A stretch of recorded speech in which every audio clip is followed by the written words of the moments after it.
students, my name is Komal, your English teacher, and I am here again with part 2 of chapter 2, Nelson Mandela, Long Walk to Freedom.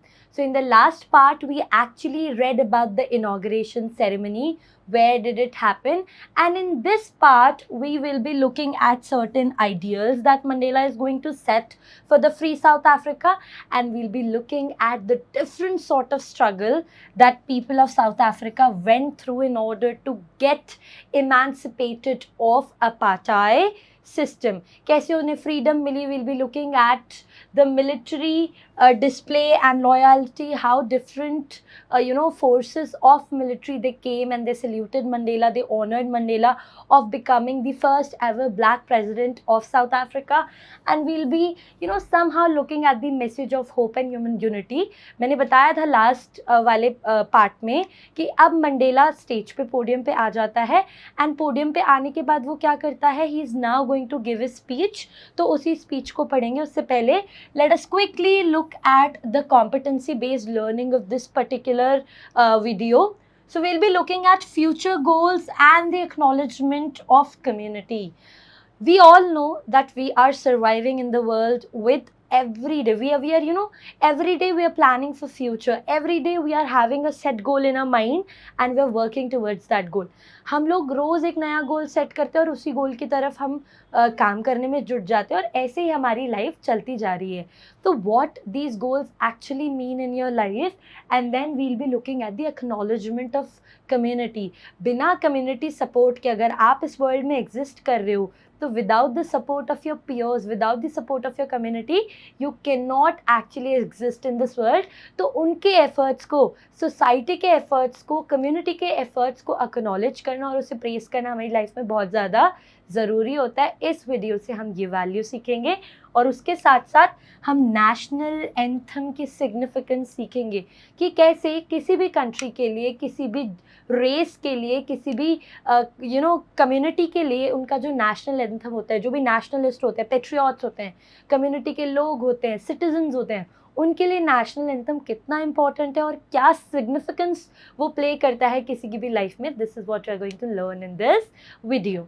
Okay, so as I told you, अब Mandela podium पे आ चुका है और Mandela ने अब शुरू कर दी है अपनी स्पीच देना. सबसे पहले वो थैंक यू बोलता है एंड वो कहता है कि I Mandela would be working for the development of this country. I am not going to make out any personal benefit of this seat of being the president. I will make sure that I'll be a president who is fair and just. मैं किसी भी cast, किसी भी colour, किसी भी race, किसी भी gender, किसी भी क्रीड के अगेंस्ट अनफेयर प्रैक्टिसेस और इनइक्वालिटी को बिल्कुल भी होते हुए देखूंगा नहीं. And now he is starting with a speech. चलो जल्दी से शुरू करते हैं. अच्छा, पहले बताओ, are you excited to know what sort of different philosophies Mandela has in his mind? और ये फिलोसफीज तुम्हें सिर्फ इधर इस पर्टिकुलर चैप्टर, इस पर्टिकुलर बुक या ग्रेड 10 में काम नहीं आएंगी. ये फिलोसफीज तुम्हें लाइफ को ईजी बनाने में भी काम आएंगी. ठीक है, तो चलो शुरू करते हैं.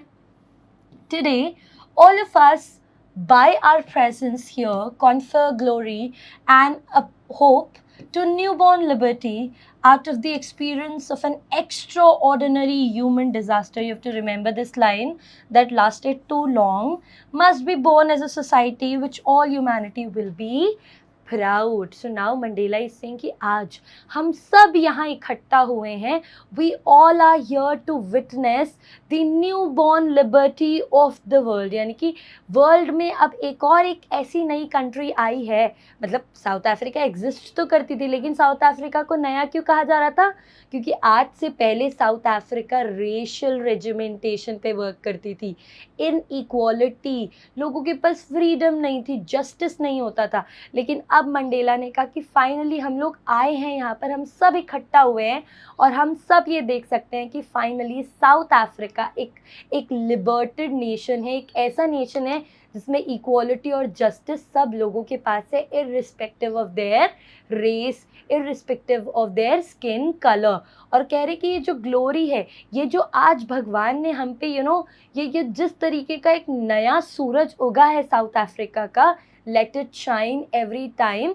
एंड हर एक इंसान यहाँ पर उसी साउथ अफ्रीका को देखने आए और मुझे लगता है पूरा का पूरा पूरी की पूरी दुनिया आज साउथ अफ्रीका के ऊपर बहुत प्राउड फील कर रही होगी, क्योंकि जो साउथ अफ्रीकन जो ब्लैक पीपल हैं, they have had actually a lot of exploitation, they were exploited, they were dominated, and finally इतना कुछ सहने के बाद, इतना कुछ स्ट्रगल करने के बाद, finally they were looking at the freedom, they were enjoying the freedom. So the world will also be proud on South Africa, on their struggles and on their hardships that they went through in order to fight for their rights. So now Mandela is saying that everyone will be proud, and we are very happy to witness a newborn liberty in this world, which is South Africa.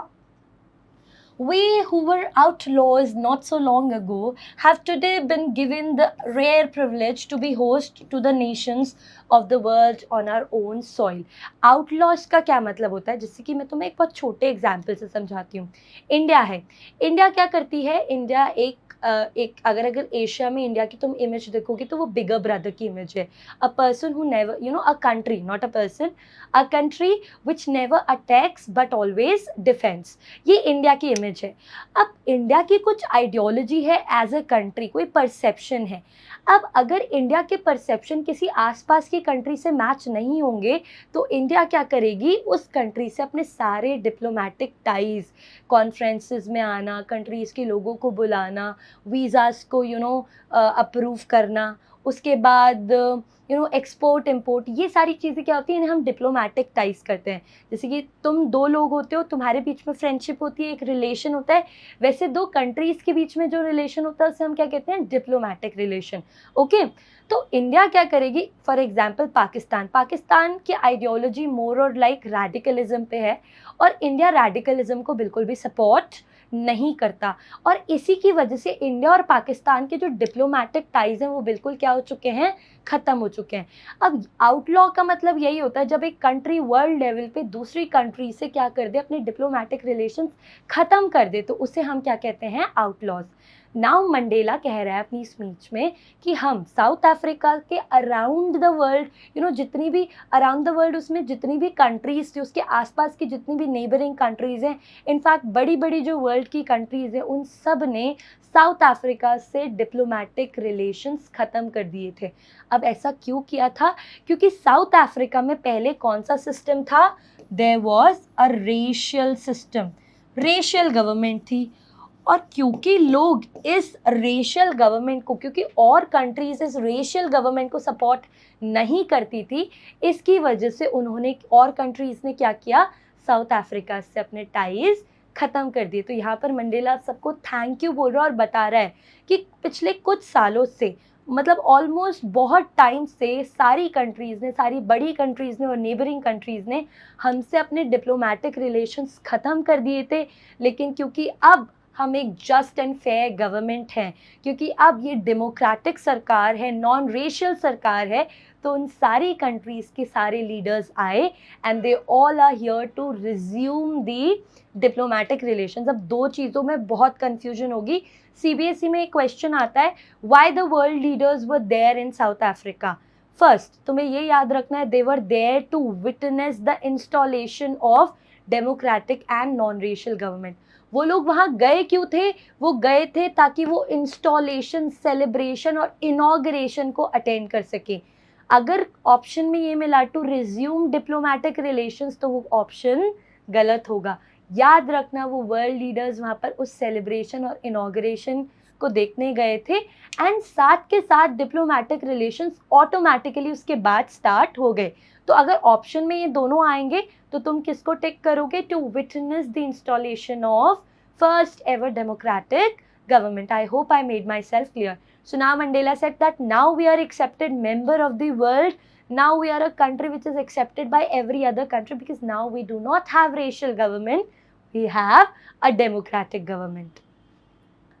We thank all our distinguished international guests for having come to take possession with the people of our country of what is, after all, a common victory for justice, peace, human dignity. So वो thank you बोलता है कि oh thank you all the world leaders, जो भी he was thanking everyone, he was feeling very happy, और वो सबको ऐसे थैंक यू बोलता है that I am very thankful कि आप अपने इतने बिजी स्केड्यूल में से अपना प्रेशियस टाइम निकाल कर साउथ अफ्रीका में आए।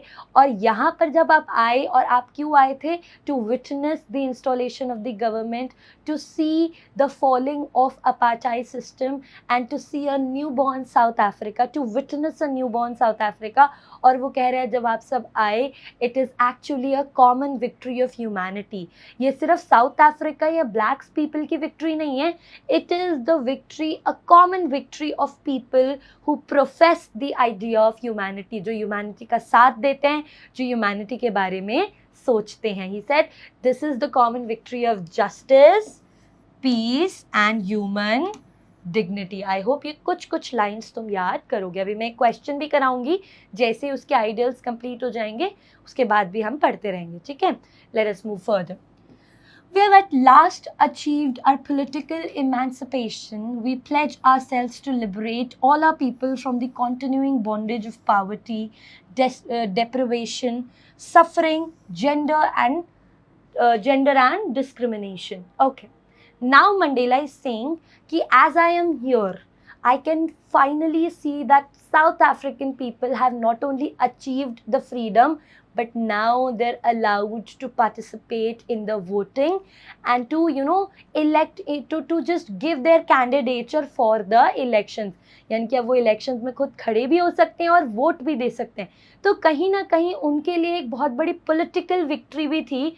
उन लोगों को पहले सरकार बनाना या सरकार बनाने में भागीदारी देना बिल्कुल भी अलाउड नहीं था, लेकिन अब फाइनली जो ब्लैक पीपल थे साउथ अफ्रीका के, they were allowed, they were given their political rights, उनको वोट करने का भी अधिकार दिया गया और उन्हें सरकार बनाने का भी अधिकार दिया गया।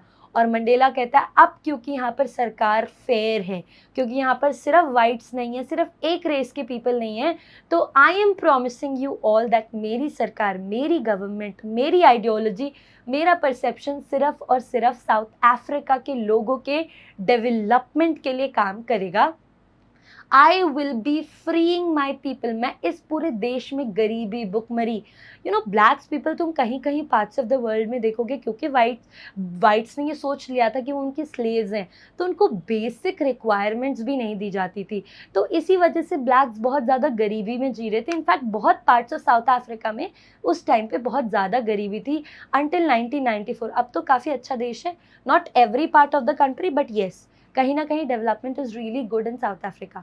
So now Mandela is saying that I will eradicate poverty from my country. गरीबी को मैं हटाऊंगा, डेप्रिवेशन, लोग people were deprived of basic necessities, खाना, पानी, सैनिटेशन, ये सारी चीज़ें, बेसिक चीज़ें भी मेरे लोगों को नहीं मिली थी, and I will make sure कि वो सारी चीज़ें मैं अपने लोगों को अब प्रोवाइड करूँगा। There would be no gender discrimination, किसी भी तरीके का discrimination, be it on the base of color, caste, creed, gender or anything, nothing, no sort of discrimination would be prevailing in my country। ये कुछ ideals वो set कर रहा था अपनी country के लिए, कुछ objective बना रहा था अपनी सरकार के लिए कि आने वाले 5 सालों में वो क्या क्या काम करने वाला है। इमेंसिपेशन का होता है टू गेट फ्री, किसी चीज़ से फ्री हो जाने को हम कहते हैं, फ्रीडम को हम क्या कहते हैं? इमेंसिपेशन। डेप्रिवेशन, जब किसी चीज़ की कमी होती है, lack of something is known as deprivation.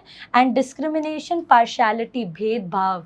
ठीक है, I hope this is clear to all of you. अभी इस स्लाइड के बाद will be looking at the question. CBSE का क्वेश्चन है, फेवरेट क्वेश्चन है, पहले जल्दी से ही कंप्लीट करते हैं। Never, never and never again shall it be that this beautiful land will again experience the oppression of one by another.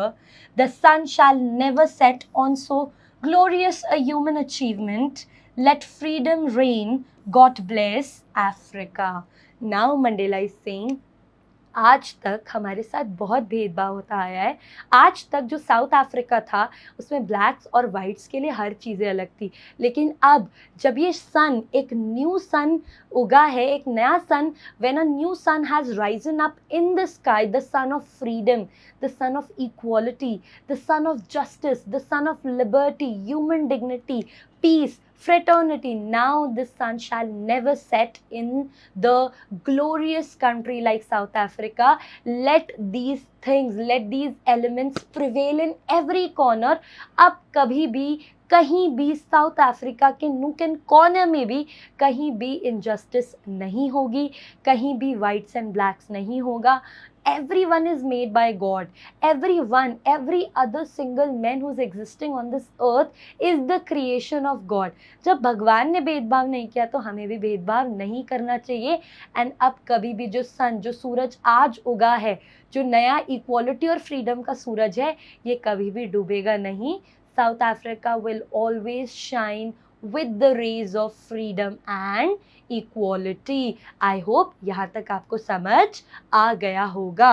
Operation का मतलब होता है जब कोई किसी और को दबाता है, सप्रेस करता है, एक्सप्लॉइट करता है, डोमिनेट करता है फिजिकली, मेंटली, उससे हम क्या कहते हैं? ऑपरेशन. एंड रेन का मतलब होता है रूल, राज करना किसी पे. That is what reign is. Rain नहीं है ये, रेन होता है. क्या होता है? Reign. Okay. Now, CBSE's favorite question from this particular chapter: what are the ideals set by Mandela for free South Africa? आने वाले 5 साल के जो उसका टेन्योर होने वाला था, अभी हमने पढ़ा, हम वापस से सिमिलर पॉइंट्स को रीड करेंगे, बट ये बहुत इंपॉर्टेंट है. That is why I have written a separate question for you कि उसने क्या आइडियल सेट किए. अब बुक में अगर तुम जनरली पढ़ोगे तो तुम 2 आइडियल्स निकाल पाओगे, या तुम ज़्यादा से ज़्यादा, अगर कोई बच्चा बहुत अच्छा एक आर्डेंट रीडर है तो वो 3 आइडियल्स निकाल पाएगा. लेकिन I have analyse this chapter, 10 साल से पढ़ा रही हूँ मैं इस चैप्टर को, तो मैंने तुम लोगों के लिए 4 आइडियल्स निकाले हैं which will always give you extra marks. तो हम देखते हैं वो 4 आइडियल्स क्या है. सबसे पहले है installation of democratic and non racial government. He said that may be हम कह सकते हैं कि अभी तो सरकार कैसे इलेक्ट हुई है? Democracy, for the people, by the people, of the people. सब लोगों ने वोट किया है, अपने रिप्रेजेंटेटिव सेलेक्ट किए ताकि वही लोग लोगों के लिए काम कर सकें. This is what democratic government is. उसने कहा ये सिर्फ सिलेक्शन प्रोसीजर में नहीं है, आगे भी जितना भी सरकार में काम होगा that would be democratic. It would be taken, हर किसी का vote would be taken, everyone's point of view would be considered, और मेजॉरिटी का जो भी पॉइंट ऑफ व्यू होगा वही सरकार आगे काम करेगी. So there would be a democratic and non racial government. Second ideal which Mandela set is installation of a rainbow nation, where every person, irrespective of color, caste and creed, will get equal opportunity of participation and representation. You won't get this language anywhere. I have written it for you people, so please remember it very nicely that Mandela said. Do you remember starting जब उसने अपनी speech को अपने podium पे आके president बना था तो उसने कहा था, मैंने बोला था, तुम लोगों को समझाया था कि वो बोल रहे हैं कि अगर अब ब्लैक्स आ गए हैं पावर में तो वो वाइट्स पे ऑपरेशन नहीं करेंगे. ये वहीं से आया है. देखो कहाँ कहाँ से आपको चीज़ों को कनेक्ट करना पड़ता है. So Mandela said that no matter what, this is not going to be a black nation. Earlier it was a white nation. Whites were ruling. Whites had actually enslaved blacks. लेकिन now this country is not going to be of whites or blacks. It is going to be a rainbow nation where every color, every caste, every creed, every gender would get equal opportunity of participation and representation. ये political right के बारे में बात कर रहे हैं कि हर इंसान को वोट देने का अधिकार होगा और हर इंसान को अधिकार होगा कि वो खुद का कैंडिडेचर ऑफर कर सके सरकार बनाने के लिए, एमपी और एमएलए के इलेक्शंस के लिए वो खड़ा हो सके. I hope this ideal is clear to all of you. Then will move to the third ideal जो अभी अभी हमने पढ़ा है. Eradication of poverty, discrimination and deprivation. That he would eradicate poverty, discrimination and deprivation. आज तक लोगों को जिस भी चीज़ की कमी हुई है, जितनी गरीबी में वो धंस चुके हैं, लोगों के लिए इकोनॉमिक डेवलपमेंट वो करेगा. Okay. To build the nation on the ingredients of justice, liberty, peace and human dignity. At the end बोलता है ना, let God bless Africa से पहले वो एक लाइन बोलता है, let कि जस्टिस, पीस, लिबर्टी, इन्हीं सारे एलिमेंट से मैं क्या बनाऊंगा, एक देश बनाऊंगा। तो उसने कहा कि नॉन रेशियल गवर्नमेंट होगी, डेमोक्रेटिक गवर्नमेंट होगी, और उनके बेसिक्स ऑफ वर्किंग क्या होंगे, उनके जिस जिस जिस फ्रेमवर्क पे वो काम करेंगे, वो फ्रेमवर्क क्या होगा, justice, liberty, peace, and human dignity. So these were the four ideals set by Mandela for for the new South Africa, for the free South Africa. अब इसके आगे हम देखते हैं मंडेला ने और क्या अपने स्पीच में बोला. A few moments later, we all lifted our eyes in awe as a spectacular array of South African jets, helicopters, and troop carriers roared in perfect formation over the Union building. So now Mandela stopped. When he said, God bless Africa, तो अब वो 2 minute के लिए शांत हुआ. जैसे ही उसने रुका और उसने प्रेसिडेंट का ओथ लिया, ये ओथ था, उसके बाद उसने अपना थोड़ा सा 2 मिनट स्पीच दिया, और जब वो गॉड ब्लेस अफ्रीका कह के रुका, तो सडनली ही लुक दैट कि यूनियन बिल्डिंग से जेट्स, ट्रूप्स कैरियर्स, बिल्कुल अब एक मिलिट्री डिस्प्ले, एक मिलिट्री परफॉर्मेंस थी. मिलिट्री का जो एयरफोर्स था, जो साउथ अफ्रीकन एयरफोर्स थे, वो लोग क्या लेके आए, there was an array, display of, देखो एरे का क्या मतलब होता है, डिस्प्ले. अफ्रीकन जेट्स थे वहाँ पर, हेलीकॉप्टर्स थे, ट्रूप कैरियर्स थे, वो सब यूनियन बिल्डिंग से ऊपर से उड़ते हुए मंडेला की तरफ आ रहे थे. या तुम कह सकते हो वहाँ पे एक पूरा ऐसे बना होगा, जैसे तुमने देखा होगा ना एयरफोर्स अपना शो करती है, तो similarly they were also being the part of that performance. Air force के जितने भी जेट्स थे, साउथ अफ्रीकन एयरफोर्स के जितने भी जेट्स थे, ट्रूप कैरियर्स थे, और helicopters थे, they were moving in a direction, they were flying across the Union buildings. It was not only a display of pinpoint precision and military force, but a demonstration of military's loyalty to democracy, to a new government that had been freely and fairly elected. तो अब वो कह रहा है कि जब वो आ रहे थे, वो दिखने में इतने सुंदर थे, वो इतने पिन पॉइंट, इतनी सटीक उनकी अलाइनमेंट थी, जिस तरीके की वो अपनी शेप्स बदल रहे थे, जो आसमान में वो उड़ के एक दूसरे से कट करके ऊपर जाके नीचे जाके जिस तरीके से वो शेप्स बना रहे थे, जो उनकी परफॉर्मेंस थी वो इतनी पिक्यूलियर थी और इतनी शार्प ऑन पॉइंट थी कि वो दिखने में बहुत सुंदर लग रही थी.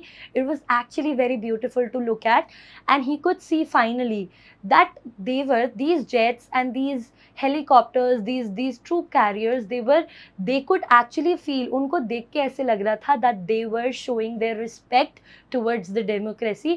वो अपनी रिस्पेक्ट दिखा रहे थे, और वो दिखा रहे थे कि साउथ अफ्रीकन जो एयरफोर्स है, that is loyal to the democracy, that is loyal to the government, it is not loyal to any person. किसी वाइट्स या ब्लैक्स को लेके वो बिल्कुल भी लॉयल नहीं है. देखो फोर्सेस किसी को भी लेके लॉयल नहीं होती है, forces are always loyal to the country. तो वो यही बता रहे हैं मंडेला कि that could be very much sensed there, that South African air force was showing that they were true towards the democracy, they were truly happy and they were truly respectful, and वो honour कर रहे थे नई democracy को. They were looking and they were actually respecting, paying their respect, paying there tribute to the government. And यहाँ पर he is actually mentioning it that they are proving their loyalty towards the democracy. पहले भी south Africa में democracy था, लेकिन वो democracy racial democracy थी. सिर्फ वाइट्स ही क्या कर सकते थे, वोट कर सकते थे, और वाइट्स ही सरकार बना सकते थे. बट अब ऐसा नहीं था. अब एयरफोर्स के बाद क्या हुआ, you will see that. Only moments before, the highest generals of South African Defence Force and police, their chests bedecked with ribbons and the medals from days gone by, saluted me and pledged their loyalty. So just like this, वहाँ पर जितने भी military generals थे, ठीक है, बड़े बड़े officers थे ऑफ आर्मी, एंड पुलिस के जो भी बड़े बड़े ऑफिशियल्स थे, वो सब लोग मंडेला के सामने आए. दे सल्यूटेड, जैसे वो आकर सल्यूट करते हैं, उन्होंने सल्यूट किया. They were nicely decorated with the ribbons and the medals of the days gone by. इनकी जब वाइट्स के अंडर रूल था, था तो शायद उन मिलिट्री जनरल्स और उन पुलिस वालों ने, नॉट शायद, एक्चुअली मिलिट्री जनरल्स ने और पुलिस वालों ने क्या किया था, उन वाइट्स को सर्व किया था। तो उन अचीवमेंट्स के मेडल्स, उन अचीवमेंट्स की रिबन्स, वो और जितने भी तुम कह सकते हो जैसे अपने यहाँ पे शौर्य चक्र मिलता है, कीर्ति चक्र मिलता है, तो वैसे सारे medals they were decorated on their chest, they were highly decorated. बहुत बड़े बड़े जनरल्स आए and they all saluted Mandela for becoming the first black president of the country. I was not unmindful of the fact that not so many years before they would not have saluted but arrested me. Finally, a chevron of Impala jets left a smoke trail of the black, red, green, blue and gold of the new South African flag. So now Mandela ने बोला कि these generals were saluting me now. ये जो generals जो मुझे अभी salute कर रहे हैं, लुक, मैं बिल्कुल भी इस चीज़ को भूला नहीं हूँ कि कुछ टाइम पहले यही जनरल्स, यही पुलिस फोर्स मेरी जान के पीछे थे. Why? Because at that point of time also they were loyal towards the country, they were loyal towards the supremacy of the country. And country कोई भी चलाए, मिलिट्री को उससे फ़र्क नहीं पड़ता था. If the country was ordering them to do a certain task, to complete a certain mission, they would do. यहाँ पर it shows, मंडेला ने बहुत ब्यूटिफुली बताया है कि military was not loyal to either blacks or whites. Military ने कभी भी अपना साइड नहीं रखा कि वो ब्लैक्स को सपोर्ट करते हैं या वाइट्स को. They only and only supported there nation. तो मंडेला ने कहा मुझे अभी भी याद है वो दिन. I am not unmindful. I am very much aware of the fact that कुछ दिन पहले ही जब मैं प्रेसिडेंट की ओथ नहीं ले रहा था, तभी ये सारे के सारे जनरल्स एंड पुलिस फोर्स मेरी जान के पीछे पड़े थे. Because I was a rebellion, because I was fighting for the freedom of this country and they were under white control. But now as I become the president, they've come in front of me and they are saluting me. That this tells that these military people, the police force, the air force of South Africa, they were loyal towards the country, they were loyal towards the government. I hope I made myself very much clear to you people. फिर उसके थोड़ी देर बाद क्या हुआ, Impala jets का शेवरन आया. शेवरन होता है जब ऐसे आप, यहाँ पे सारे जेट्स थे और उन जेट्स ने क्या बना लिया था, एक ऐसा वी शेप में वो उड़ते हुए आ रहे थे. And they were smoking out. वो क्या स्मोक आउट कर रहे थे, the colours of South African flag. और कौन कौन से कलर्स थे, black, red, green, blue and gold. नया साउथ अफ्रीकन फ्लैग ऐसा बना था 1994 में, और उसके ही कलर्स ये सारे के सारे इम्पाला जेट्स स्मोक आउट करते हुए आगे बढ़ते हुए जा रहे थे. आई होप यहाँ तक समझ में आया कि मिलिट्री ने कैसे ऑनर किया. तो वापस से हम जल्दी से क्विक रिविजन करते हैं. मिस्टर डी क्लार्क आए, सेकेंड डेप्यूटी प्रेसिडेंट बने. थाबू बीकी आए, फर्स्ट डेप्यूटी प्रेसिडेंट बने. मंडेला आए, प्रेसिडेंट ऑफ द कंट्री बने. उन्होंने थोड़ी सी स्पीच दी, फिर वो रुके, उन्होंने आइडियल सेट किए. आइडियल सेट करने के बाद मिलिट्री के ऑनर्स आए. सबसे पहले एयरक्राफ्ट कैरियर्स, ट्रूप कैरियर्स आए, हेलीकॉप्टर्स आए, जेट्स आए. वो आके उड़ के चले गए, एक बढ़िया सी परफॉर्मेंस दी. फिर मिलिट्री जनरल्स और पुलिस फोर्स आई, उन्होंने सल्यूट किया मंडेला को. आफ्टर दैट इम्पाला जेट्स का एक शेवरॉन आया और उसने क्या किया, न्यू साउथ अफ्रीकन फ्लैग के कलर्स को स्मोक आउट करके वो आगे बढ़ गया.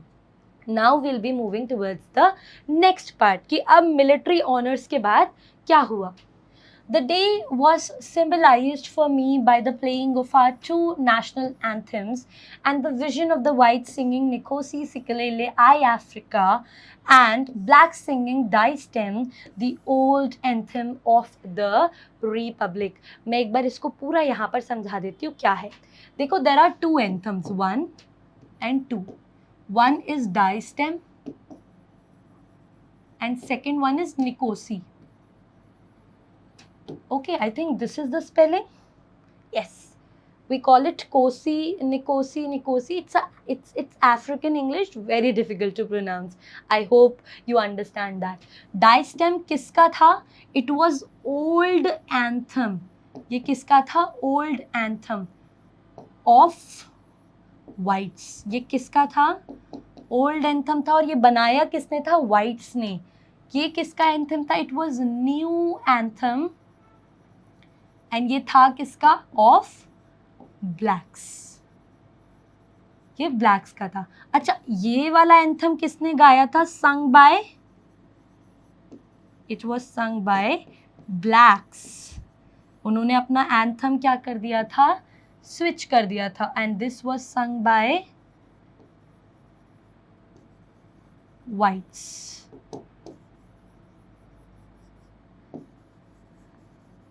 ध्यान रखना, डाई स्टेम ओल्ड एंथम था ब्लैक्स का, और उसको गाया किसने? Sorry, Die Stem old anthem था व्हाइट्स का, और उसको गाया किसने? ब्लैक्स ने। निकोसी जो न्यू एंथम था ब्लैक लोगों का, उसको किसने गाया? व्हाइट्स ने। और ये इंटरचेंज क्यों किया? तुमने देखा होगा, ये इंटरचेंज कर लिया इन्होंने, इंटरचेंज। ये इंटरचेंज क्यों किया? To showcase equality and acceptance.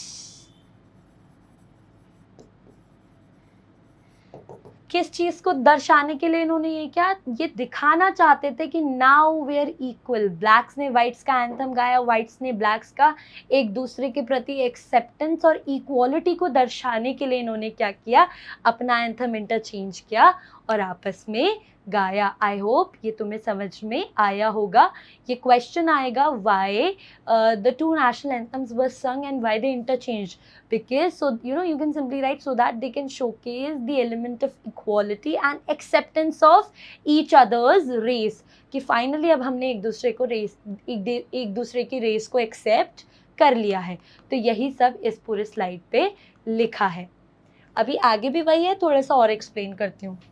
Although that day neither group knew the lyrics of the anthem they once despised, they would soon know the words by heart. On the day of inauguration, I was overwhelmed with a sense of history. तो अब Mandela कह रहा है कि उस दिन वो दोनों लोग, I was overwhelmed, मैं खुशी के मारे मैं बहुत इमोशनल हो गया था। और आज से पहले तक व्हाइट्स को ना ब्लैक्स का नेशनल एंथम अच्छा लगता था, और ब्लैक्स को व्हाइट्स का नेशनल एंथम अच्छा नहीं लगता था। They used to hate each others national anthems, but how these two national anthems only united them. कैसे? इसी नेशनल एंथम ने दोनों को यूनाइट किया, इक्वालिटी और एक्सेप्टेंस का सेंस फील करवाया। याद है कॉम्पिटेंसी में मैंने बताया था सिग्निफिकेंस ऑफ नेशनल एंथम, यही है वो। जब भी हमें कहीं लगता है कि हम किसी पर्सन से कनेक्ट नहीं कर पा रहे हैं, तो उसका culture, music, national anthem, dance, ethics, कुछ ऐसी चीज़ होती है जो हम सबको एक साथ बाउंड करती है। और यहाँ पर वाइट्स और ब्लैक्स को किसने बाउंड किया था? नेशनल एंथम ने। ये सेड कि कभी ये अभी मुझे पता है ये एक टाइम पे ये एक दूसरे के नेशनल एंथम को हेट करते थे, और अभी भी इनको एक दूसरे के नेशनल एंथम की लिरिक्स याद नहीं है।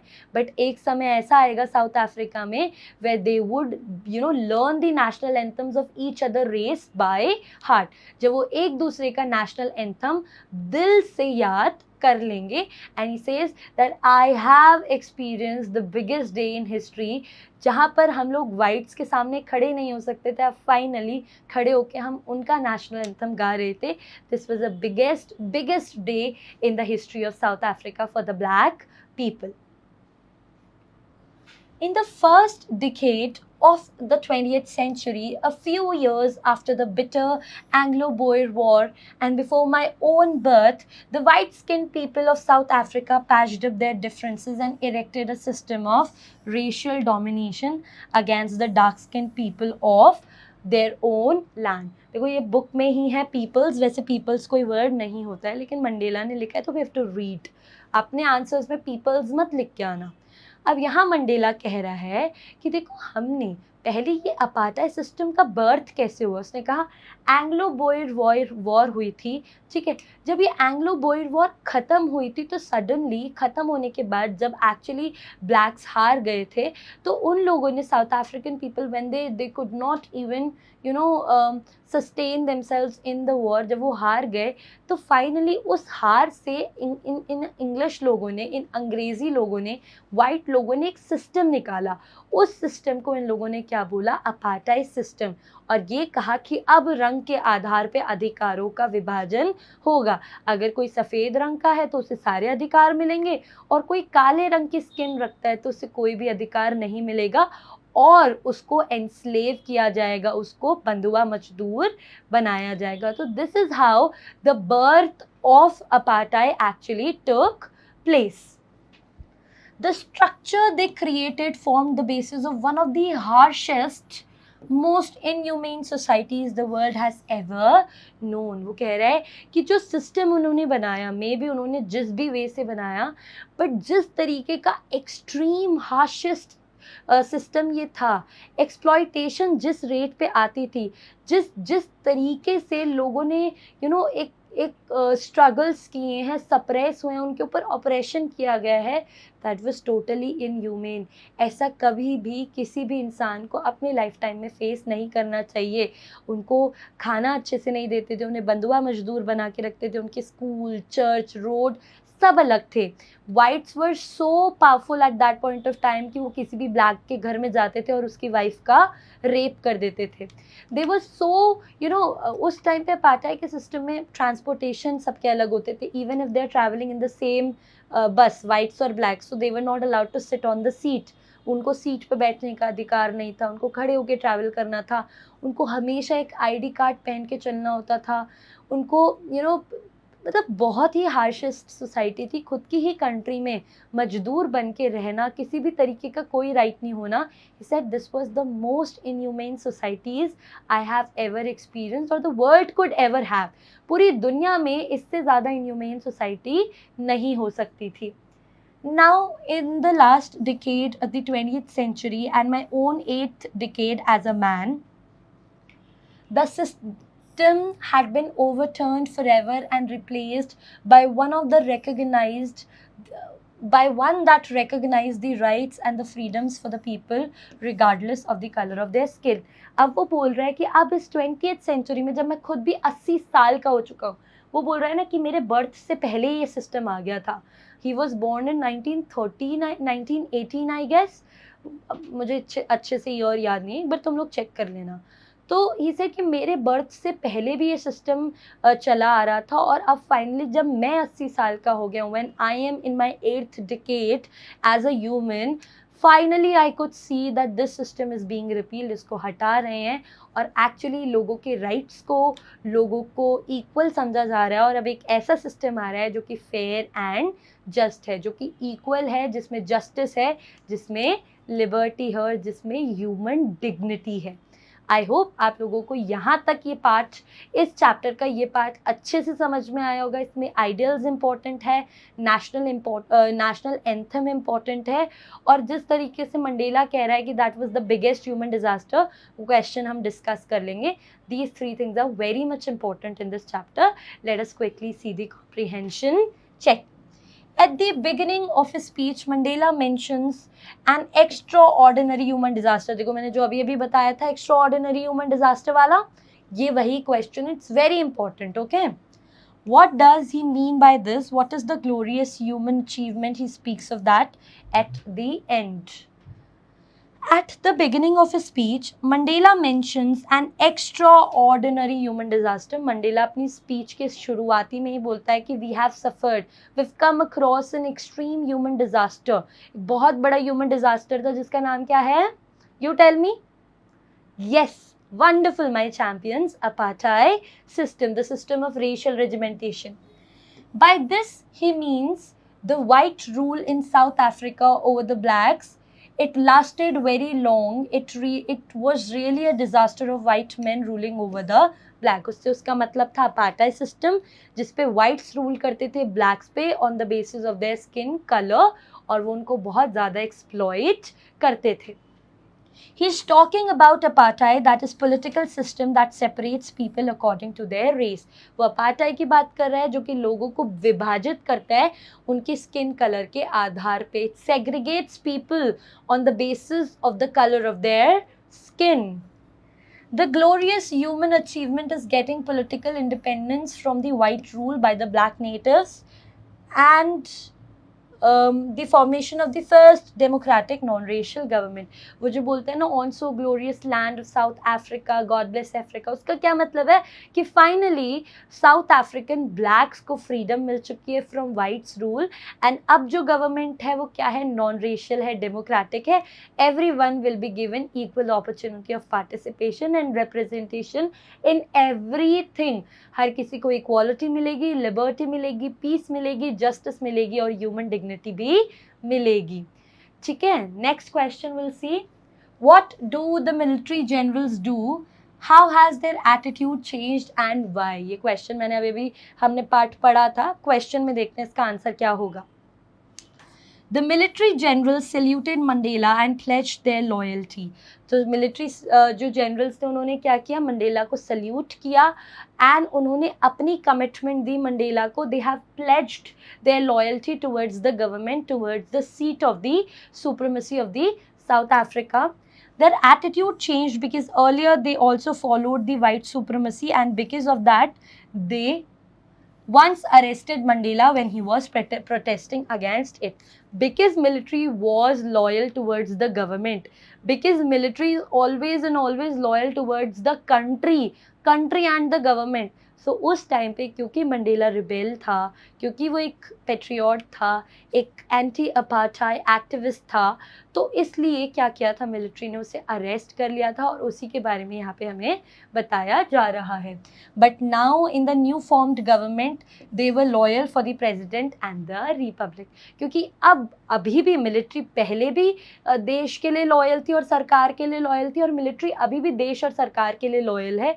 और वो यही कह रहे हैं कि अब क्योंकि प्रेसिडेंट, अब मंडेला खुद सरकार बन चुका है, सरकार का एक पार्ट बन चुका है, so they were saluting and they were committing their loyalty towards Mandela and its government, not Mandela, towards the government, towards the South Africa.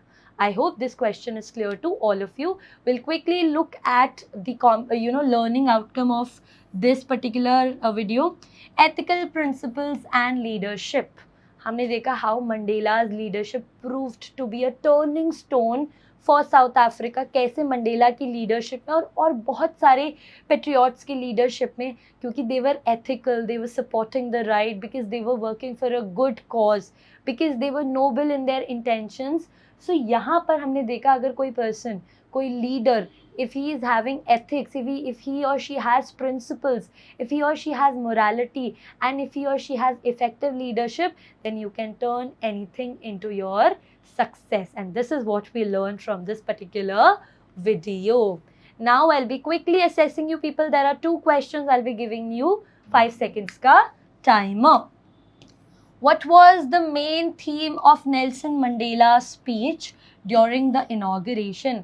Mandela का थीम क्या था स्पीच का, जो स्पीच अभी तक हमने पढ़ी. अभी ये स्पीच आगे कंटिन्यू होगी, like not in the form of speech, but Mandela अपने आइडियाज़ अपनी किताब में लिख रहा है, तो उस आइडियाज़ को हम पढ़ेंगे. लेकिन अभी जो स्पीच उसने दी थी, उस स्पीच में क्या क्या पॉइंट्स थे, this is what we are going to, तुम्हें बताना उसका मेन थीम क्या है. Okay, economic development, political revolution, human rights and equality, or environmental sustainability. I'll give you 5 seconds.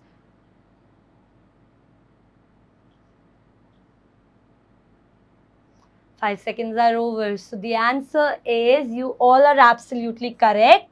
C, human rights and equality. Well done, my champions. Now the next question, a little tricky, but let's see if you'll be able to do it or not. Mandela's speech during inauguration emphasized economic development. True or false? क्या उसने अपनी speech में कहीं भी economic development के बारे में बात की है या नहीं? This is what we are going to see. अगर की है तो हाँ, अगर नहीं की है तो false. So the answer would be true. He talks about eradication of poverty, deprivation and gender discrimination, right? That is what the development is. उसने starting में भी कहा था, commit किया था, that I would be working for my people. I would be taking South Africa to the new heights of development, and all these come under the category of economic development. I hope this video and this particular part of this chapter is clear to you, all of you. I made this chapter easy for you all, and stay tuned for the next part. Stick to Mission Gyan for your 10th boats. Bye bye all of you. Thank you everyone.